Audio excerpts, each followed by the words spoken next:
we've got a real problem.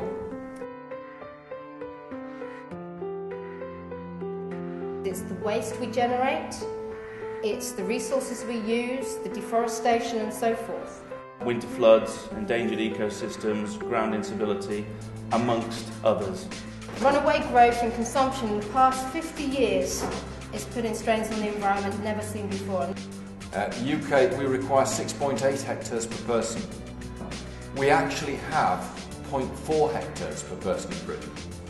Concentrations of CO2 in the atmosphere are unprecedented in the last 650,000 years. They're at a scale now people haven't seen. As we see around us, we see forests shrinking, deforestation, we're seeing fish stocks declining, we're seeing soil degradation and desertification rising. With massive impacts, pollution and waste are being generated at a rate which is unsustainable, and climate change as a big issue. The sustainable UK population is 3.5 million, not 60 million. And this is significant. Warming of the Earth's climate is happening, and everybody's choices now will certainly affect everybody in the long term. There is a call for change. Let's all wake up to what is possible. Doing something now and being bold now is going to cost us far less. You spend now or you'll spend a lot more in a few years' time. Sustainability is more than just climate change. Our woodlands are there because they had a commercial value in the past. They were economic. I think we have to bring the economics back into it and show that woodlands actually are an absolute key commercial part of the countryside. What's our bit? What's the council doing? What are the priorities? Brownfield includes allotments, it includes gardens, it includes the limited green space within towns and cities, it includes industrial sites that are actually have been abandoned and are often very, very good nature reserves.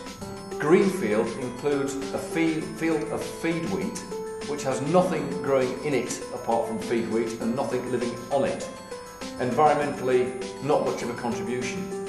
You can't just look at one isolated system, you've got to think about impacts in the whole system. There's no reason why any house with a reasonable sized roof area could not be independent of its water supply. Filtering water is actually very easy.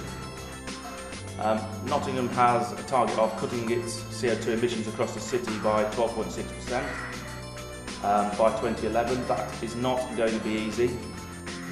We want to build an eco-village that demonstrates that you can have an environmental enhancement to that field of wheat. You can grow as much or more food and prove that you can live very sustainably, producing your own energy and food. If there's no action, if we carry on as normal, as individuals and as businesses and as societies, the overall costs, and this is a conservative view of costs, will be equivalent to losing 5% GDP a year. Energy, huge issue.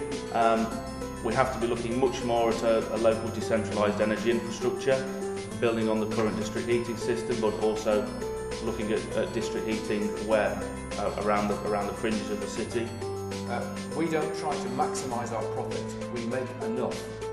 If we do nothing, we will be impacted, but it's not just us that are going to feel the impact. The poorer countries, particularly in the south, will be hardest hit by the impacts of climate change. When at home, number one, switch to a green energy provider, turn off the lights, don't leave things on standby. Is there any reason why you can't do that today? I don't think there's any reason why anybody can't do that today. Turn down your central heating. Is there anything stopping you doing that today? I don't think there probably is, really. There is time to avoid the worst impacts of climate change if we take strong action now.